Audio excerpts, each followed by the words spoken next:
Hello friends, स्वागत है आप सभी का हमारे यूट्यूब चैनल महाहंस वाहिनी क्लासेस में। तो प्लीज़ चैनल को सब्सक्राइब कीजिएगा और बेल आइकन को जरूर प्रेस कीजिएगा।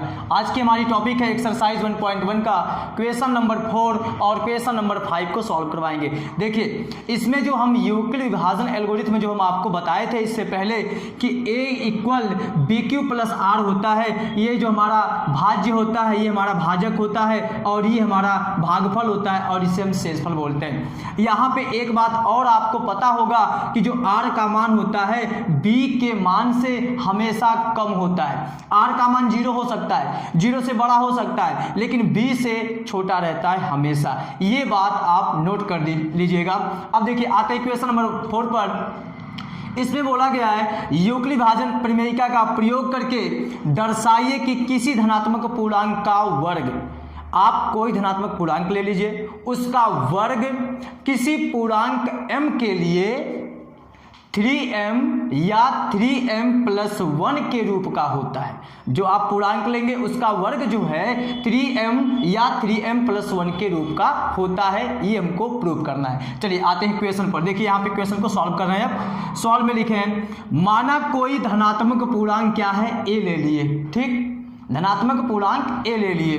अब उसके बाद तथा भाजक का जो मान लेना है, भाजक का मान जिसे b बोलते हैं, b का मान यहाँ पे देखिए क्वेश्चन में 3 है इसलिए 3 लेंगे, लेकिन इसके बाद वाले क्वेश्चन में 9 दिया है, वहाँ पे 9 लेके नहीं सॉल्व करेंगे, उसका हम आपको रीजन भी बताएंगे। देखिए यहाँ पे b का वैल्यू यहाँ पे आपको लेना है कितना, 3 लेना है। अभी हम आपसे बोले हैं कि जो b का मान होता है, b का मान जो होता है r से बड़ा, या ऐसे बोल लीजिए r का जो मान होता है b से हमेशा हमेशा छोटा होता है, लेकिन 0 से बड़ा होता है। ठीक ना, तो यहाँ पे आप लिखेंगे, यहाँ पे आप लिखेंगे r का जो वैल्यू होता है 0 से बड़ा होता है और 0 के बराबर होता है, लेकिन r का मान b से छोटा होता है। अच्छा, b का मतलब क्या हुआ यहाँ पे आप b किसको माने हैं, b माने हैं 3 को। इसका मतलब आप इसे ऐसे लिख सकते हैं कि r का जो वैल्यू है 3 से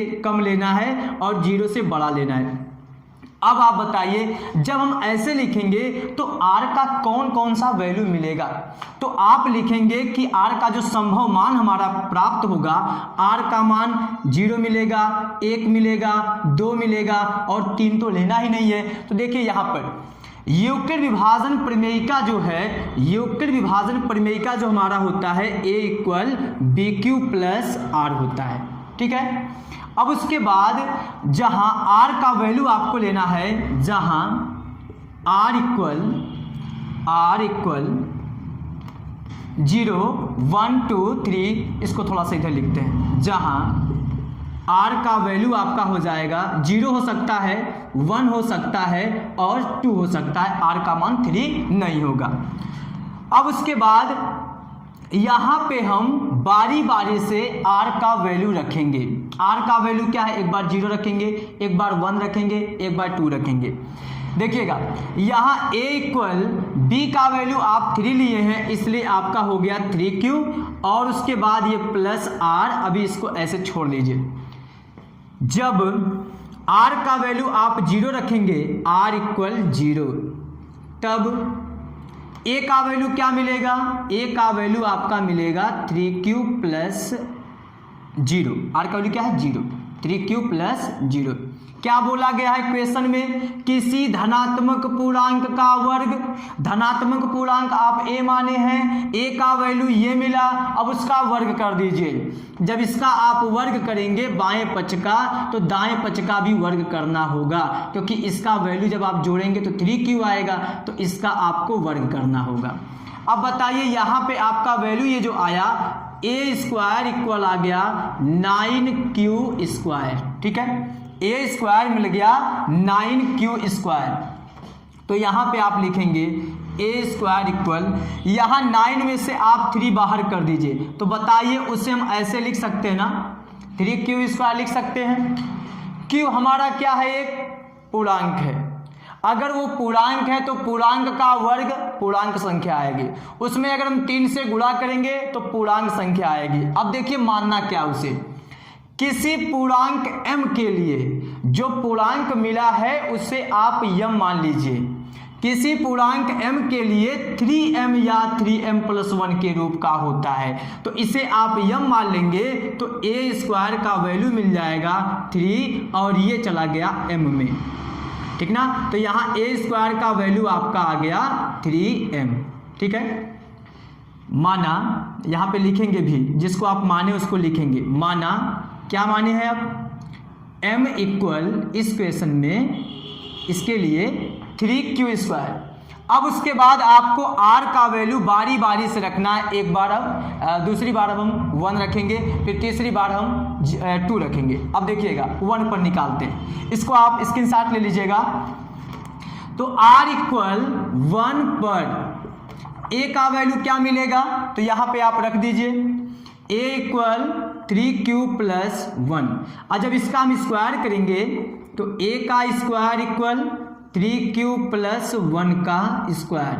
अब बताइए इसका जब आप स्क्वायर करेंगे तो हो जाएगा 9q² प्लस जब मल्टीप्लाई करेंगे तो हो जाएगा 6q+1 a² plus 2ab plus b²। तो यहाँ से हम ये देखिए a² हो गया। इन दोनों में से देखिए 3 कॉमन है, 3 नंबर कॉमन ले लीजिए, क्योंकि हमको 3m+1 कुछ ऐसा बनाना, इसलिए हम देखिए 3 कॉमन ले रहे हैं। 3 कॉमन जब ले लेंगे तो यहाँ बचेगा 3q² प्लस 2q और फिर उसके बाद +1। ये हमारा पूर्णांक है। पूर्णांक में किसी संख्या से गुणा करेंगे तो पूर्णांक, ये भी हमारा पूर्णांक आएगा। तो कह रहा है कि यम, ये जो हम दिया गया है किसी पूर्णांक m के लिए, तो इसको आप यम मानेंगे। तो यहाँ पे आपका वैल्यू हो जाएगा a² इक्वल 3m+1। ये आपका क्या हो गया m। तो यहाँ पे लिखेंगे फिर माना गया है क्या 3q² प्लस 2q बराबर m, या m बराबर ये माना गया। अभी आपको एक वैल्यू और रखना है। कौन सा रखना है, m, ये r इक्वल 2 को रखना है। देखिएगा r इक्वल 2 पर, अब इसको हम रेस कर देते हैं। r इक्वल 2 पर, r इक्वल 2 पर a का जो वैल्यू मिलेगा क्या मिलेगा 3q+2। दोनों पक्षों का क्या करेंगे, वर्ग करेंगे। तो यहाँ आपका आ गया a², ये हो गया 3q+2 का स्क्वायर, ये इधर मिल गया a², इधर हो गया 9q² प्लस 2 3 6 दूना 12q प्लस 2 का स्क्वायर 4 आ गया। उसके बाद a², ये देखिएगा यहाँ पे 9q² प्लस 12q प्लस, इसको हम अगर 3 + 1 लिख दें तो हो सकता ना 4, ये 3 + 1, क्यों, इसमें से देखिए 3 कॉमन ले लेते हैं। तो a² इक्वल, जब इसमें से आप 3 कॉमन लेंगे तो ये आ जाएगा 3q² प्लस 3 चौके 12q प्लस ये 1 हो गया, ये प्लस ये बगल में 1 बचा। इसमें से कॉमन नहीं लिया गया, केवल इसमें से कॉमन ले लिए। अब इसको हम यम बोलेंगे, इसको क्या बोलेंगे, m बोलेंगे। तो आपका यहाँ से वैल्यू मिल जाएगा a² इक्वल, ये मिल गया 3 और ये हो गया आपका m+1। तो यहाँ पे क्या माना गया है, माना ये गया है कि m का जो वैल्यू आप माने हैं 3q² प्लस 4q+1, ठीक ना। तो अब उसके बाद आप लिखेंगे यहाँ पर, उसके बाद लिखेंगे आप ये कि a², जो देखिए जो धनात्मक पूर्णांक माने थे, a माने थे ना, उसका वर्ग बोला था। तो a² का मान 3m या 3m+1 हमको प्राप्त हो रहा है। 2 बार हमको 3m+1 प्राप्त हुआ, तो मतलब हम ये मिल रहा है 3m या तो 3m+1 मिल रहा है, प्राप्त होता है।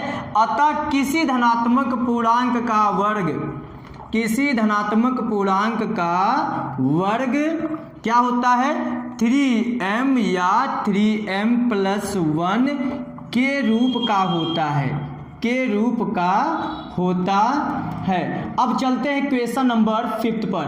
देखिएगा क्वेश्चन नंबर 5 आपके सामने दिया गया है। इस क्वेश्चन में भी वही काम करना है। देखिए लेकिन यहाँ पर देखिए कहा गया है युगल विभाजन प्रमेयिका का प्रयोग करके दर्शाइए कि किसी धनात्मक पूर्णांक का घन करना है। क्या करना है, जो आप पूर्णांक मानेंगे, देखिए पूर्णांक हम मान लिए a, जो आप पूर्णांक मानेंगे उस पूर्णांक का घन करना है, ठीक है। पूर्णांक का घन 9m+1 या 9m+8 के रूप का होता है। अब बात आ रही यहाँ पे b क्या मानेंगे। b का वैल्यू जो आपको मानना है ये यहाँ पर इस क्वेश्चन के लिए 3 मानेंगे। अब आपको लग रहा होगा सर अभी तक तो आप इसको देख के मान रहे थे, अब आप इसको 3 क्यों मान रहे हैं। अगर हम 9 मानते हैं तो जो हमारा इसका रिमाइंडर बचेगा r का वैल्यू 0 1 2 3 4 ऐसे चलते चलते 8 तक जाएगा।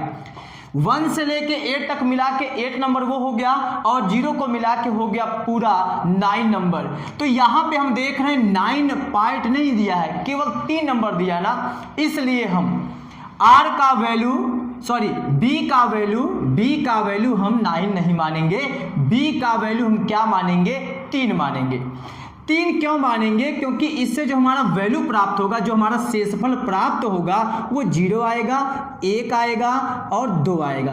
3 वैल्यू हमको मिल जाएगा, इसलिए हम यहाँ पे b का वैल्यू क्या मानेंगे 3 मानेंगे। इतनी बात आपको समझ में आ गई। अब देखिए क्वेश्चन पे चलते हैं। यूक्लिड विभाजन प्रमेयिका से, यूक्लिड विभाजन प्रमेयिका से, इसीलिए देखिए पहले क्वेश्चन थोड़ा सा लिख लिया जाता है ताकि इतना टाइम लगता है लिखने में। a इक्वल हो जाएगा, a इक्वल क्या होता है BQ + R होता है। जहां R की अगर हम बात करें, तो R का वैल्यू होगा, बताइए इससे कम रहेगा ना, b से 0 होगा, 1 होगा या तो 2 होगा। R का जो संभव वैल्यू हमको मिलेगा या तो 0 मिल सकता है, या तो 1 या तो 2 मिलेगा। 3 तो कभी नहीं मिलेगा ना, क्योंकि इसके बराबर कभी होता ही नहीं है। अगर इसके बराबर होगा तो भाग चली जाती है, ठीक है। तो यहाँ पे जब R का वैल्यू आप रखेंगे और B का वैल्यू रखेंगे, देखिए हो जाएगा A = 3Q + R। अब R का तो 3 वैल्यू है ना, बारी बारी से सब रखेंगे। अब लिखेंगे जब R = 0 तब A इक्वल क्या आ जाएगा बताइएगा। जब यहाँ पे 0 रखेंगे तो A इक्वल हो जाएगा 3Q + 0, मतलब ये क्या आ जाएगा आपका 3Q। और क्या बोला है, धनात्मक पूर्णांक का घन करना है, इसलिए धनात्मक पूर्णांक के जो आप A माने हैं ना, इसका घन कर दीजिए। A का घन, बताइए इसका क्या हो जाएगा। जब इसका घन आप करेंगे तो हो जाएगा 27Q3, ठीक ना। यहां पे आ गया A³ इक्वल, यहां से अगर हम 3 नहीं कॉमन लेना, बल्कि यहां पे देखिए 9 के रूप में है ना, इसलिए आप यहां से 9 कॉमन ले लीजिए। जब आप इसमें से 9 कॉमन लेंगे तो यहां पे 3 और ये क्यूब बचा, Q का क्यूब हो गया। अब इसको हम मान लेते हैं m, क्योंकि यहाँ पे जो धनात्मक पूर्णांक का जो जगह लिया है m लिया है, इसलिए हम इसको m मान लेते हैं। तब A³ इक्वल 9m, और ये माना क्या गया है, माना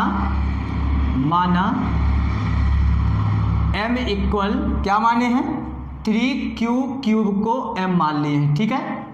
अब उसके बाद R का मान 1 पर, R = 1 पर A का जो वैल्यू मिलेगा, A का वैल्यू जो मिलेगा देखिएगा यहाँ पे 3Q + 1। अब इसका क्यूब जब आप करेंगे तो A का क्यूब इक्वल ये 3Q + 1 का क्यूब, तो A³ इक्वल 3Q का क्यूब जब आप करेंगे तो हो जाएगा यहाँ पे 27Q³ + 1 का करेंगे तो 1 आएगा। इसके बाद इसका मल्टीप्लाई करेंगे तो हो जाएगा 9Q, ब्रैकेट में ये हो जाएगा 3Q + 1। इसको अभी और सॉल्व करना है। A³ इक्वल ये हो गया 27Q³ प्लस, इसका पहले गुणा करके पहले इसको लिख लीजिए, तब इसको करते हैं, ठीक ना। ये 1 को बाहर बाद में भी लिख सकते हैं, नहीं तो अगर आपको लिखना है यहाँ पे इसको पहले लिख दीजिए। इसका इसमें गुणा तो आ गया आपका 27Q², इसका इसमें गुणा तो प्लस 9Q। Q वालों को एक साथ लिख दीजिए, तो A³ इक्वल ये हो गया 27Q³ plus 27Q² plus 9Q plus ये 1 को बाद में लिख दीजिए। अब आप बताइए, इसमें से 9, इसमें से 9, इसमें से 9, सब में से 9 कॉमन है, इसलिए आप सब में से 9 कॉमन ले लीजिए। तो ए क्यूब इक्वल आ गया 9, ये 3 का cube plus 3q square plus cube, और ये 1 को बगल में लिख दीजिए, इसमें से कॉमन नहीं किया गया है, ठीक है। अब हम यहाँ पे इसको बोलेंगे m, क्योंकि ये हमारा पूर्णांक, इसका पूर्णांक का स्क्वायर पूर्णांक गुणा करेंगे तब भी पूर्णांक, जोड़ेंगे ये सब पूर्णांक आएगा। इस पूर्णांक को आपको यह मानना है क्योंकि इस क्वेश्चन में जो पूर्णांक का जगह लिया है वो m लिया है, ठीक ना। इसलिए यहाँ पे लिखेंगे a cube equal 9m plus 1, ठीक है। माना, इसके लिए क्या माने हैं, m बराबर क्या माने हैं 3q cube plus 3q square plus q को m मान लिए। अभी आपको एक वैल्यू और रखना है, 2 रखना है। देखिएगा यहाँ पे हम इसको मिटा के उसके बाद हम आपको दिखाते हैं। a equal 3q plus r की जगह पे क्या रखना, अभी 2 पर निकाला ना 2। जब आप इसका क्यूब करेंगे और इसका भी क्यूब करेंगे, ये हो जाएगा a क्यूब, इसका हो जाएगा 27q क्यूब और 2 का हो जाएगा 8। फिर उसके बाद जब गुणा करेंगे 3 त्रिक 9 दूना 18q, फिर ब्रैकेट में 3q प्लस 2 और इसका गुणा कर दीजिए तो a क्यूब इक्वल हो गया 27q क्यूब प्लस 8 प्लस ये 18 तियाँ आपका हो गया 54q स्क्वायर प्लस 18 दूना 36q। ये क्यू वाला, ये क्यू वाला और ये क्यू वाला, इन तीनों को एक साथ लिख दीजिए। तो आप कहेंगे तब तो सर ये हो जाएगा a cube equal 27q cube plus square वाला 54q स्क्वायर प्लस 36q। उसके बाद ये जो 8 है इसको बगल में लिख दीजिए। अब ध्यान दीजिएगा, बस 1-2 लाइन और रह गया, इसको थोड़ा सा रेस कर देते हैं। आप स्क्रीनशॉट ले लीजिएगा क्योंकि देखिए जगह नहीं है इसलिए उसको रेस करना पड़ रहा है। यहाँ से हम a क्यूब इक्वल 9 कॉमन लेना क्योंकि हमको 9 बनाना ना, इसमें से सब में से 9 कॉमन आ जाएगा, ये नहीं दे पाएगा। सब में से जब 9 कॉमन लेंगे तो 9 तिक 27, ये 9 छक्का 54, ये 9 चौक 36 हो गया और ये 18। देखिएगा यहाँ से आपका 9 त्रिक 27, ये क्यूब बच गया। फिर उसके बाद ये 9 चौक 36 और नंबर यहाँ पे बच जाएगा 27, इसमें से कॉमन हो गया, ये 27 था तो 9 तिक 27 हो गया। उसके बाद इसमें से 9 कॉमन लेंगे तो 9 छक्का 54 हो गया, 6 यहाँ पे रहेगा। यहाँ पे आपका हो गया क्यू स्क्वायर, इसमें से 9 कॉमन तो 9 चौक 36, 4 बचा यहाँ पर और ये क्यू बचा, बस ये बगल में प्लस 8। अब बताइए ये पूर्णांक, ये पूर्णांक, ये पूर्णांक टोटल मिलके पूर्णांक, इसलिए हम इसके जगह पे मानेंगे m, इसलिए m a क्यूब इक्वल 9, इसके जगह पे m प्लस 8, तो a क्यूब इक्वल आ गया 9m प्लस 8। देखिएगा एक हमारा पूर्णांक आया ये, एक पूर्णांक हमारा आया ये और एक पूर्णांक इसके पहले आया था, ठीक ना। इसके पहले भी एक पूर्णांक हमारा आया था 9m करके आया था। आप वीडियो को बैक करेंगे तो आपको ये दिखेगा। अब बताइए जो हमारा धनात्मक पूर्णांक का घन किए हैं वो हमारा 9m प्लस 1 और 9m प्लस 8 के रूप का है, इसलिए हम उसके बाद नीचे लिखेंगे। देखिएगा क्या लिख रहे हैं, चूंकि a क्यूब का मान, देखिएगा a क्यूब का जो मान हमको मिला है, a क्यूब का मान 9m प्लस 1 9m प्लस 8 प्राप्त होता है। अतः किसी धनात्मक पूर्णांक का घन, किसी धनात्मक पूर्णांक का घन 9m प्लस 1 या 9m प्लस 8 के रूप का होता है। ये आपका हो गया दोनों क्वेश्चन प्रूव्ड, ठीक ना। तो ये था हमारा एक्सरसाइज 1.1 का लास्ट क्वेश्चन। अब मिलते हैं आपसे नेक्स्ट एक्सरसाइज में। Thanks you.